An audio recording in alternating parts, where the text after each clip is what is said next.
Back in Canada after a momentous day in Dublin. Holy smokes, that was madness. It's October 22nd, and this is the Ezra Levant Show.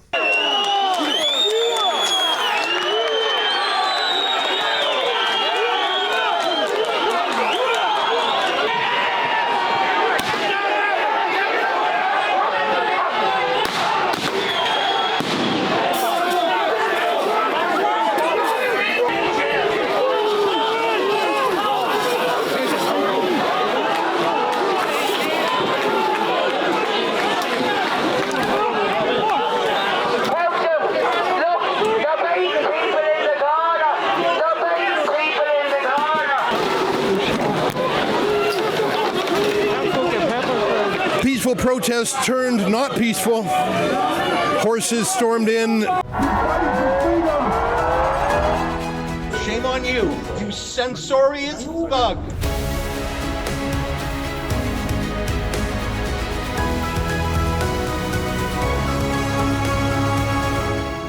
Oh, hi, everybody. It's great to be back in Canada. I love my trips to Ireland, though. But last night, I have to say it was one of the most unusual days in my entire career as a journalist. And I've been to some exotic places.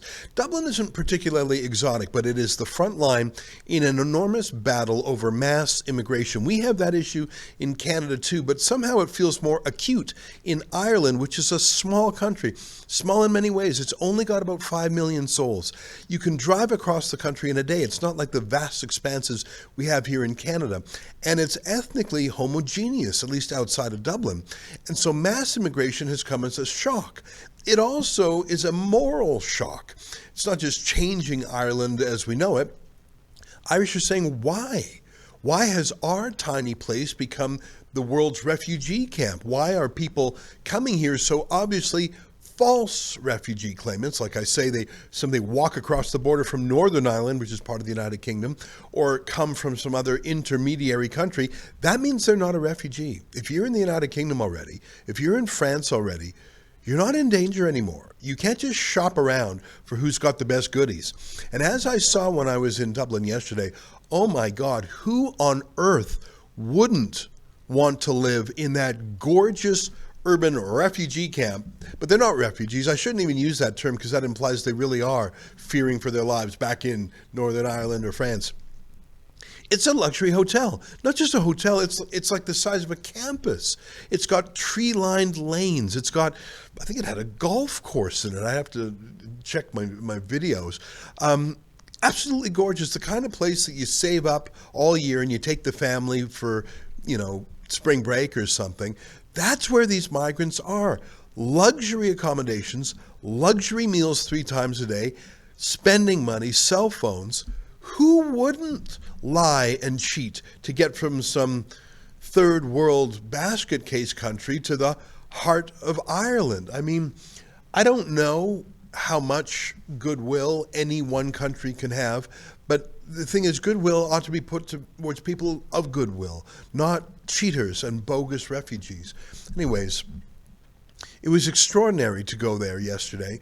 I saw the news that one former resident of this City West migrant camp with 2,000 people in it was accused of raping a 10-year-old girl, and it became crazier the more facts became known. She was part of TUSLA, which is the Irish Child and Family Services Agency, so she was a ward of the state. She was in the care of the government, and somehow this 10-year-old, how did it happen that she was trafficked to this migrant center? We went there physically, and it's not part of the heart of Dublin, so who trafficked her? Who took her there? It was super gross that this government agency put out some sort of press statement saying that this girl was sort of a bad girl. You're not a bad girl when you're 10. If you have some challenges, well, that's what TUSLA is about. I suppose everyone in care is a bad girl if you look at it this way. That was an astonishing defamation of the victim of rape. Have you ever heard of such a thing before? But put aside the grotesque conduct of the Child Welfare Agency, of course, the worst conduct is the rapist himself, who was only in Ireland because he refused to heed a deportation order months ago.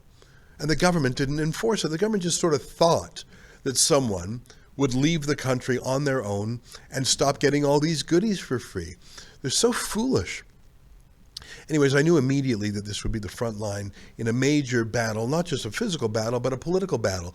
When I landed in Dublin, I checked the newspaper stand at the airport, and only one newspaper out of all the Irish newspapers had this rape story in it. And I thought, that's telling. Now, last night, there was a massive protest. It started out with dozens. It quickly became to hundreds.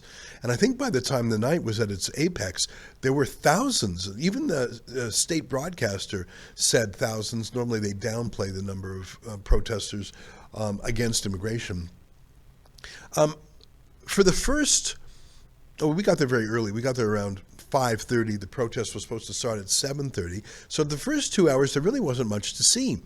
There was some very early people showing up there, and I chatted with some police officers.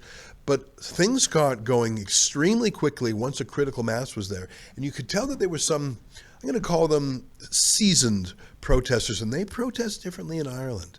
They protest, and there's a use of force on both sides.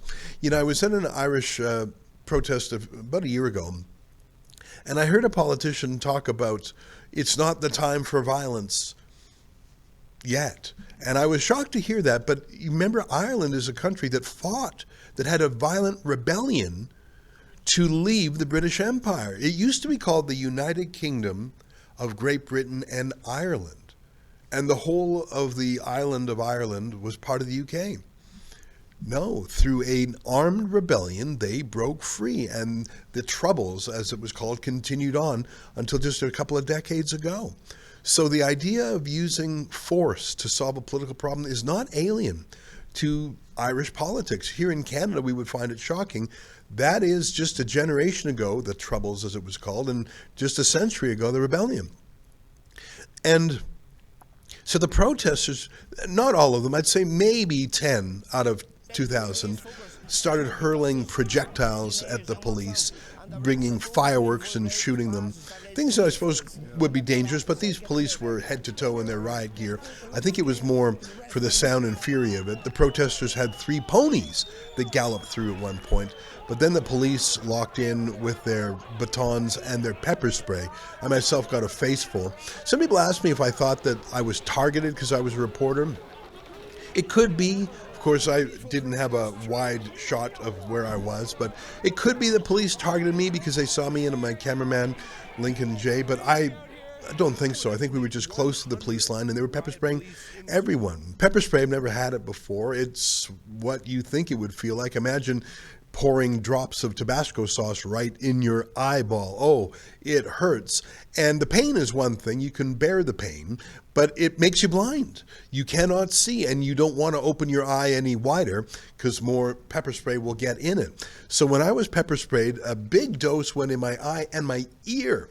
And that hurt surprisingly too. Imagine if someone poured Tabasco sauce in your ears. So the effect of that was I had to put my hand on the shoulder of my colleague, Lincoln J., to sort of walk me around until I was able to pour water on it, and actually took off my hoodie, turned it inside out, and used the clean inside of my, like the outside of my hoodie obviously had pepper spray on it. I had to find something to wipe my face with. And it was sort of dramatic.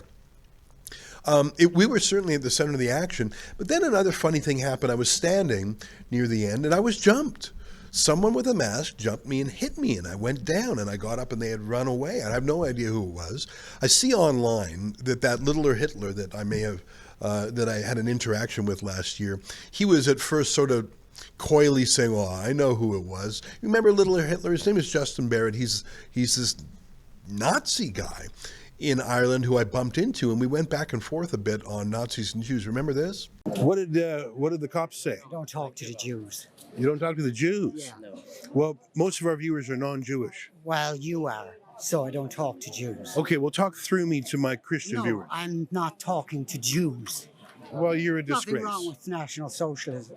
Oh my God. National Socialism knew how to deal with people like you. Yeah, I haven't given a minute's thought to that again, but I think he's been stewing over our interaction for a year, because last night after, I was hit from behind in a cowardly way. I didn't see it coming. No one came up to me and said, "Hey, you, Levant, I got a bone to pick with you." Like it was just someone cowardly jumped me from behind. I mean, I'm a 53-year-old overweight man, not particularly known for my fitness or my fighting skills. Imagine being so cowardly that you wouldn't face me, that you would sort of sneak attack me, sucker punch me from behind. So I fell down hard, and I got up pretty quick and dusted myself off. And as you can see, I'm okay. I have a little bit of tenderness over here, but I'm not particularly hard done by. But it was shocking. And online, this little Nazi was sort of taking a bit of credit for it. And I don't know. It's like I say, we don't have violence in our political system in Canada other than Antifa. In Ireland, they've got both Antifa on the left; those are the international socialists, and they've got this national socialist on the right. It's pretty weird, but I don't want that to detract from the heart of the story. I mean, it was an interesting moment in my day, but it was a very brief moment. And it was not the center of the day. The center of the day was the 10-year-old girl who was violently raped by a 26-year-old man who, when he was in court yesterday morning, needed an Arabic translator. Now, the government will not publish the name of this accused rapist, but the fact that we know he was a refugee claimant from Africa who needed an Arabic translator, I think that tells us a fair bit about him right there. The fact that his refugee application was dismissed and was still in the country tells you more about him. He's a liar and a criminal, and now perhaps a rapist. We'll see what the courts say. To me, that's the center of the day, and that should have been the focus rather than some little Nazi trying to get vengeance on me. But I'm certainly not going to let that deter me from visiting Ireland again. Other than that one incident, I felt an enormous warmth and welcome in Ireland, and the reason is obvious, and the reason is simple. Because the regime media is even more pronounced and more biased in Ireland than it is here in Canada. And you may find that hard to believe, but I tell you it's true. I said when I landed at the airport in Dublin, only one newspaper of all the newspapers put the rape of the girl on the front page or covered it at all. Today, after last night's protest, which turned violent, every single newspaper had the violence on the front page because they care more about branding any objection to mass immigration as violence and thuggish and racist. That served the narrative of the newspapers today, every single one of them. But the violation of a 10-year-old girl, yeah, they didn't care about that. Wrong perpetrator, you see. That's why Rebel News was there. You know, when I filmed a little scene setter video at the Toronto Pearson Airport, like it was just quick retelling of the facts of the story, and we put that online. 500,000 people watched that on YouTube alone. Astonishing numbers. In fact, people at the protest said they only heard about the protest from my video. This is people in Dublin. And last night at midnight, I did a video sort of summing things up. I'll play it for you tonight. And today at the airport, I flew home this morning, and I said in my video last night at midnight, while I'm going home on the first plane to Toronto, someone at the airport who works maintenance saw that video and came up to greet me. It was really fun as I was flying back to Canada. I mean, there were people, the taxi drivers said, "Oh, I saw your video." Like it's amazing how widely viewed Rebel News is in Ireland. And it's simply because we tell the other side of the story. You know me, I like to learn, I like to know things, but I'm an amateur when it comes to Ireland. I had never set foot in the country until about a year and a half ago. I've been there 6 times now. Every time I try and learn a little bit more. There's certain subjects too complex for me, and I'm not going to put the time in to master them. There are ethnic and sectarian differences and political differences, but that's not of interest to me. Well, I'm going there to focus on one thing, which is their public and grassroots authentic resistance to the political cartel which forces mass immigration on them. And they're so grateful for that. They watch it by the millions. So it really feels like we are filling an unmet need. There are some other citizen journalists in Ireland, but very few. One of them, Philip Dwyer, who we've interviewed before. Today, the police just seized his camera gear. Just took it. They said, "Oh, you have evidence of a crime."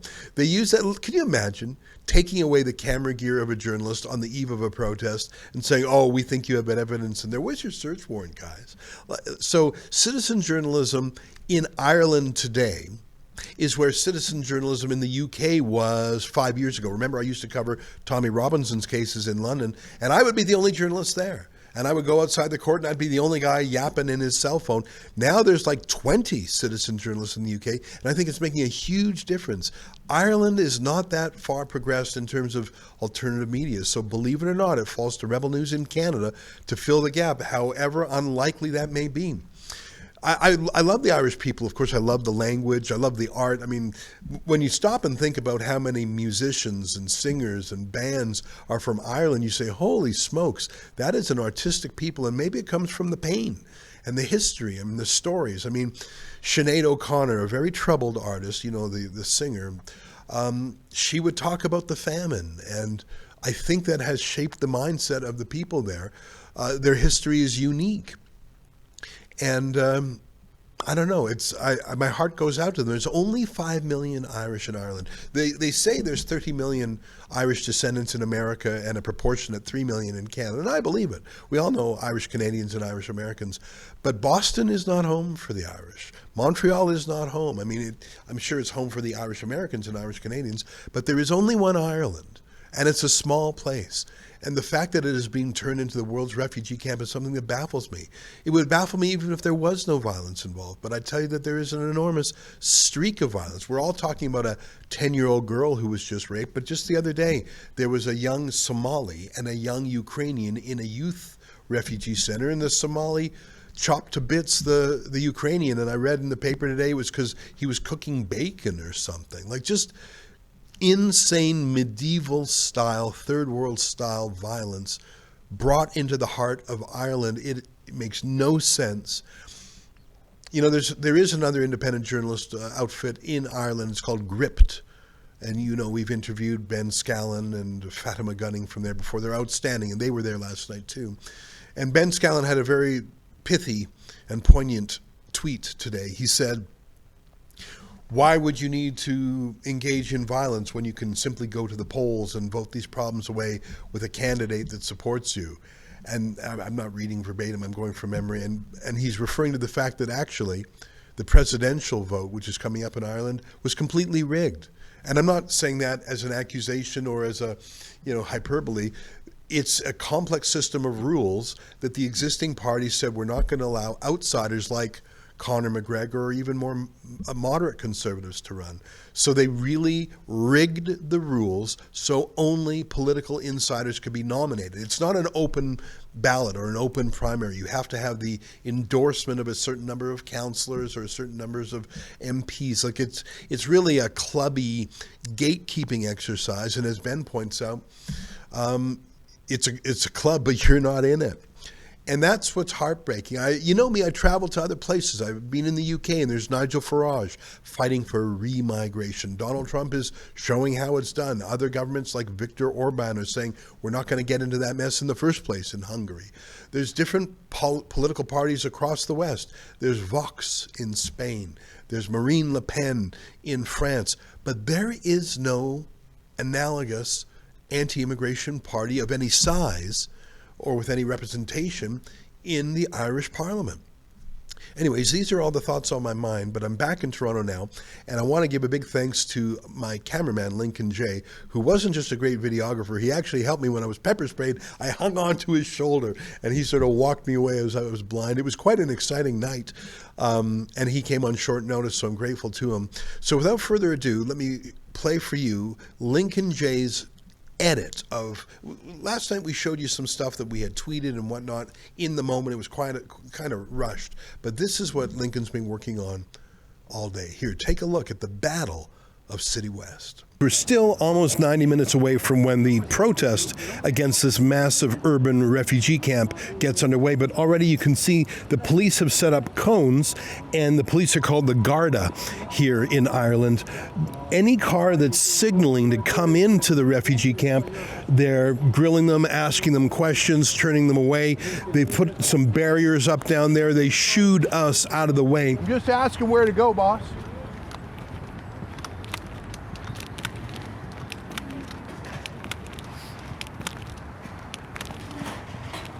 I just thought I'd ask you where journalists should go to cover the protest. You're on private property there. You're on private property. I'm leaving you. Okay. What are you so agitated about? Because you're on private property, off you go. Well, you don't need to be agitated about it. What if I'm seeking asylum? You don't know I'm not seeking asylum. Well, you need to go to Burkey in the city to seek an asylum. What's that? Burkey in the city. All right, I'm going to seek asylum. It's lovely here. I want to seek asylum.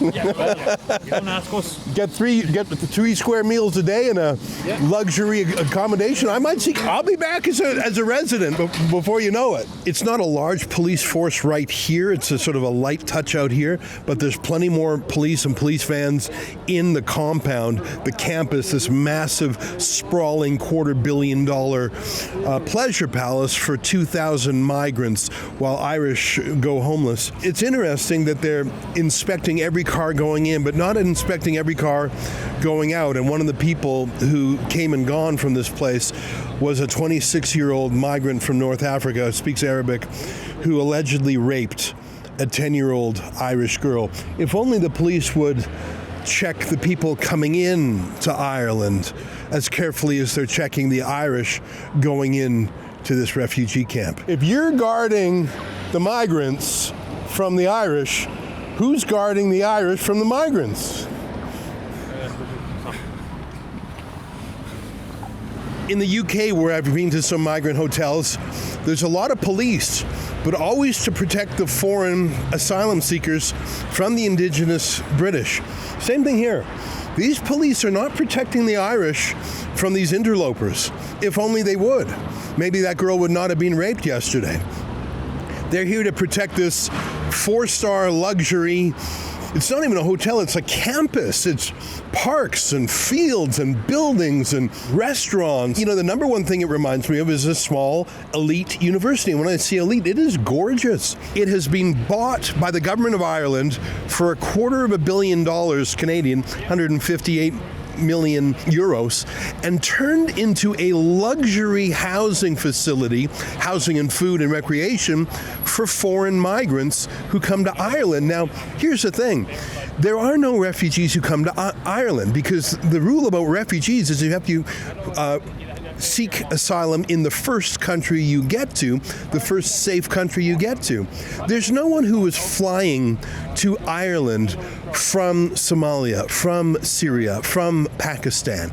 They've all come through a second or third or fourth country, the UK or France or something like that.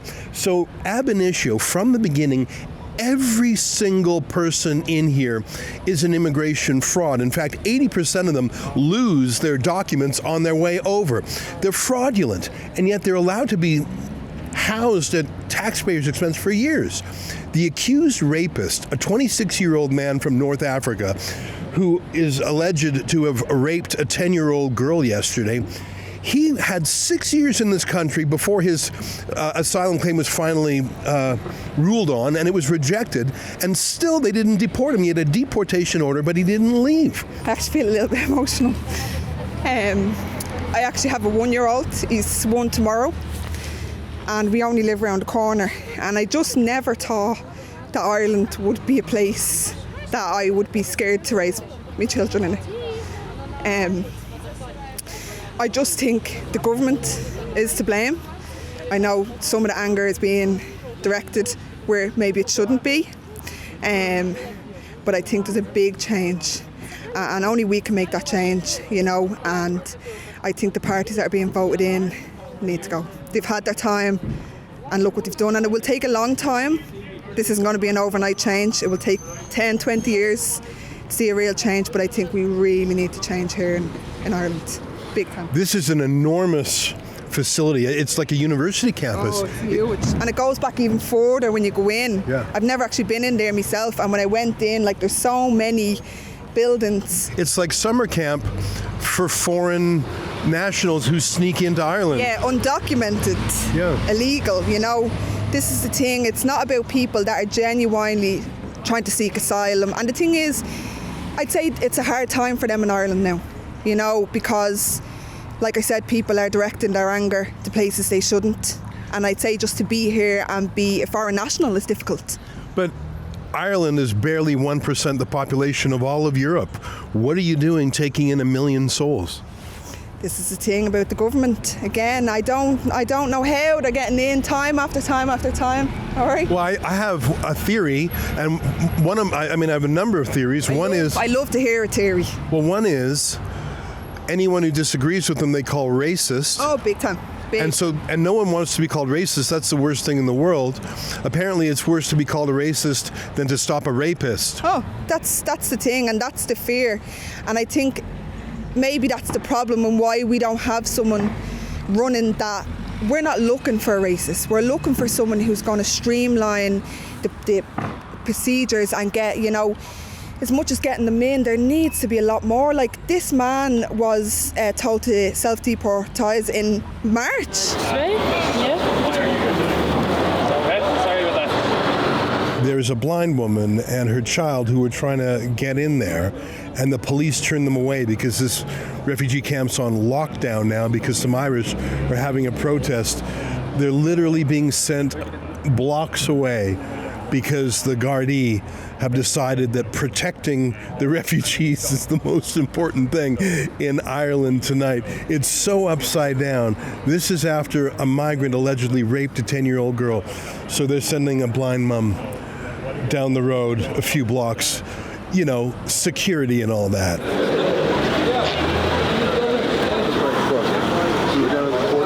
Get them out! Well, Get them out! I'll tell you one thing about the Irish, they're not shy about protesting, they're not shy about expressing themselves. And once a critical mass of protesters formed, they decided to march down the road. This is where police shooed us away about an hour ago. But now there's, I'd say, about 50 people. A bunch arrived all at once. And they protest a bit differently here. We'll keep the camera rolling. We'll see what the police do in response. Protect the fucking safety of the citizens. Oh, here comes more paid PSNI. It's not fucking funny. It's not fucking funny. You told it, man. What's interesting today is that the Foreign Minister, Simon Harris, when he talked about it, he went through a performative statement about how sorry he was about everything, but he gave no inkling whatsoever that he realized things were wrong. My immediate thoughts, though, of course, are with the young child. Just that young child and what that young child must be going through right now. And that's where my thoughts are in now. But as a public representative, as a government leader, in establishing the facts so that we can work out what happened in this case and what must happen. Bringing in illegal migrants to Ireland is big business. Billions of dollars. And you think Simon Harris is going to let one rape stop that? This is our national flag, protected by our Constitution. We have a sovereign right to display it on all public buildings, poles, and houses owned by the Irish people. It's a very interesting comment because in Ireland, and I've seen it in the UK as well, when people put up their national flags, governments sometimes take down those national flags. And here in Ireland, senior politicians have even said that the flag is somehow un-Irish, and it's a symbol, believe it or not, of racist. That's what politicians like Micheál Martin and Simon Harris, that's the Prime Minister and the Foreign Minister, have said. I find it inspiring when countries celebrate their own flag. It's the essence of the nation. Africans, Somalians, we don't know what type of people we have in this country coming in here. No passports, not even a penny in their pocket, and they're coming over and they're bleeding, killing our kids, they're raping our kids, they're taking over trying to take over the country. The Irish government won't put anything on the news what happens around here. Nobody knows what happens around here. Every single day there's fucking more stuff happening. Why is there not a single media company of any size? Because the Irish government are a part of the problem as well. The Irish government are all gangsters as well. They're all gangsters. The police, the Garda Síochána, gangsters. The media, gangsters. Raping kids, robbing houses, stabbing the Garda. To get away with everything. There's only one way, get them fucking out. At the end of the day, there's poor babies, poor children, innocent people getting raped by these fuckers that are meant to be doctors, engineers and what's so. And the dirty paedophile rapists, bastards that rape paedophiles. Yeah. And that's all I have to say, get them out. Break that 10-year-old fucking life scale for the rest of our life.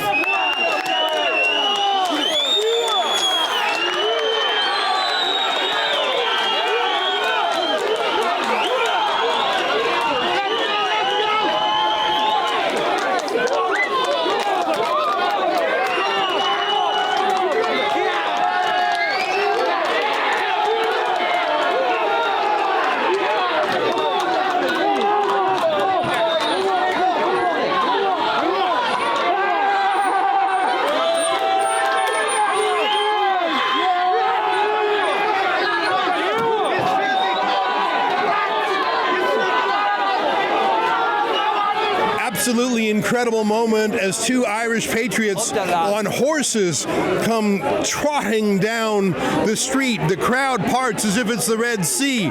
They go straight to the front amidst cheers, and now they're back there, a dramatic show of Irish culture and Irish determination. They did not breach the gates, but they certainly got cheers all along.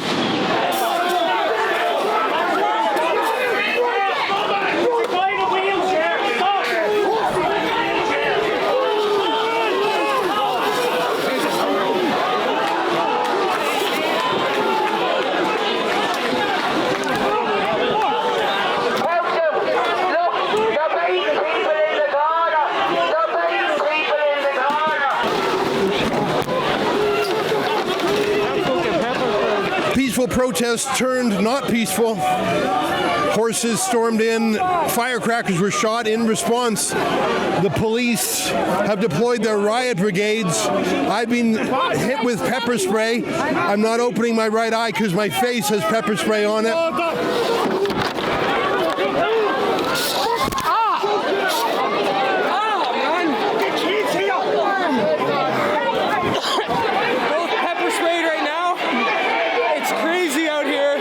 Would estimate 100 riot police in response. They charged everyone, pepper spraying everyone, including journalists like myself, indiscriminately. There are women and children in this protest. They were pepper sprayed as well. I've never been pepper sprayed before. It's quite painful. And more than that, it's disabling. You can't see, and so you can't really react. I'm being guided around by my videographer, Lincoln J. Thank you, Lincoln. An incredible show of force by the Irish police defending the migrants against Irish citizens. Many of the protesters here would wonder when the Gardaí will protect Irish citizens from the refugees.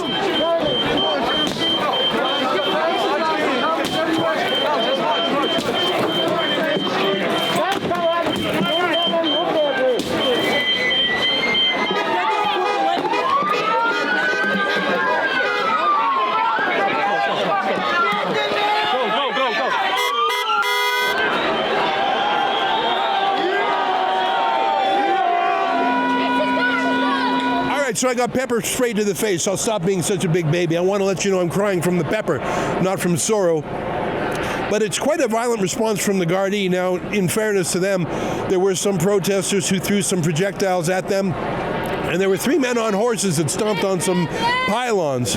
But holy smokes, did the police respond with overwhelming force. Like I say, probably 100 police, full riot gear. They had attack dogs, pepper spraying everyone in the face indiscriminately. You can see helicopters overhead. I don't know if there's even a way out. I've got a fair bit of pain from the pepper. I do not know where the front line is. My goal is just to sort of rinse my eyes. There's no political party in the Irish Parliament or the Senate that represents these people. There's no mainstream media organization that represents these people.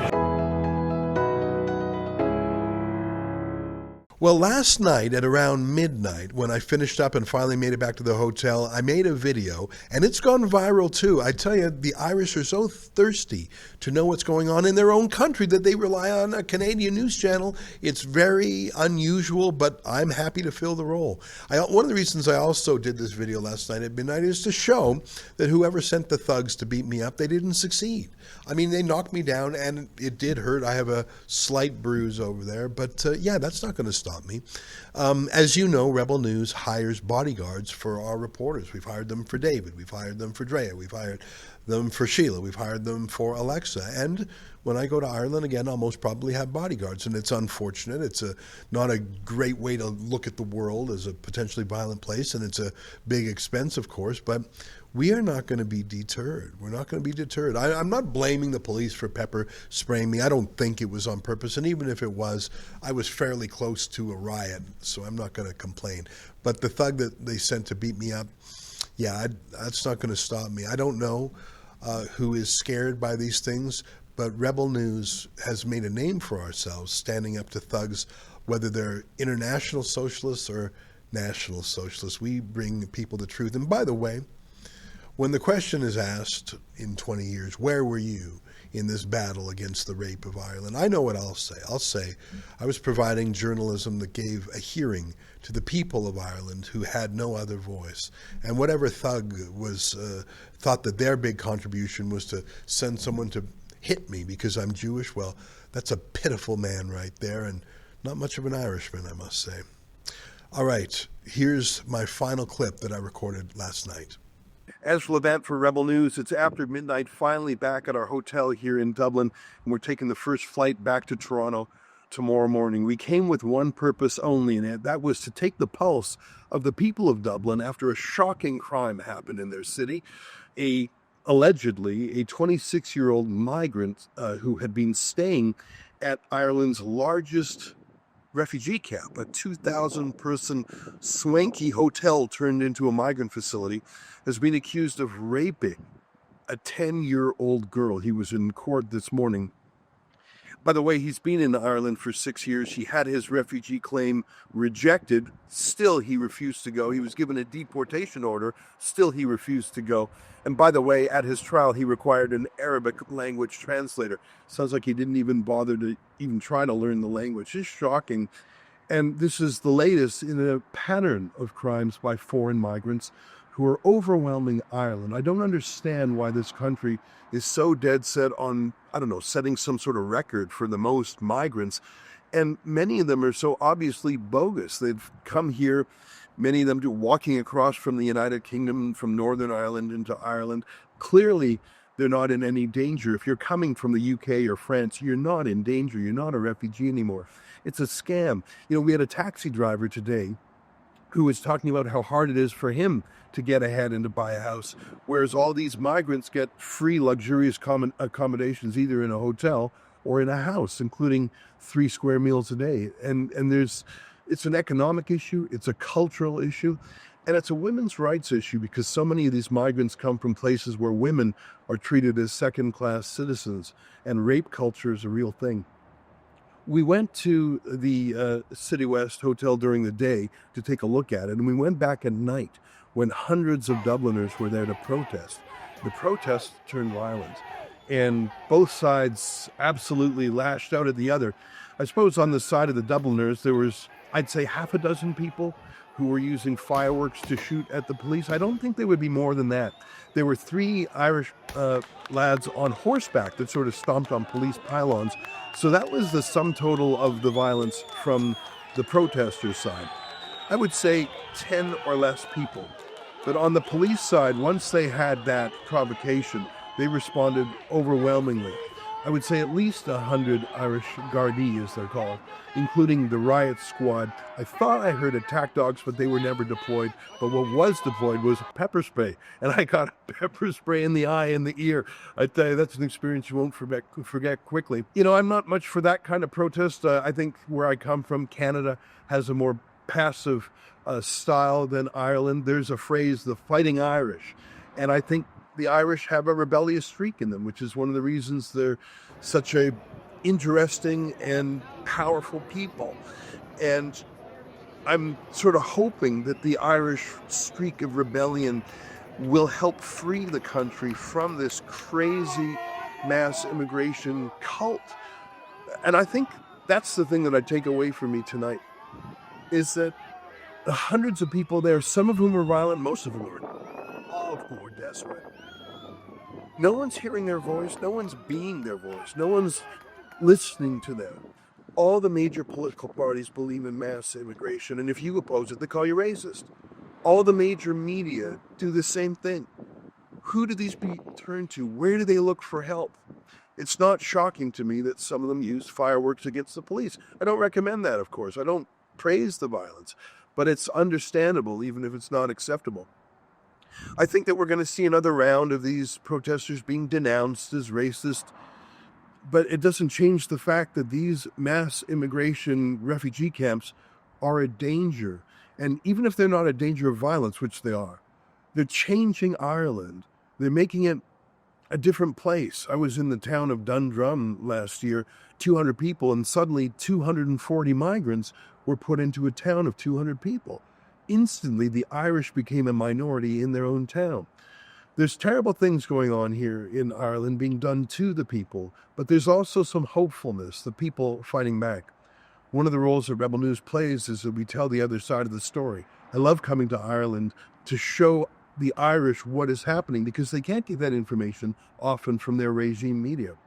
And being from North America, we love to tell the story to North Americans. I call my trips to Ireland and the UK and to France and Netherlands, I say they're a dystopian time machine where I see what life will be like in Canada 5 years from now if we don't change course. I love being there tonight. So many Irish people stopped me to say hello. There was one person who didn't like me much. I was sneaked up on behind and sucker punched. That was first for me as well. But, you know, nothing's going to deter me from continuing my journalism.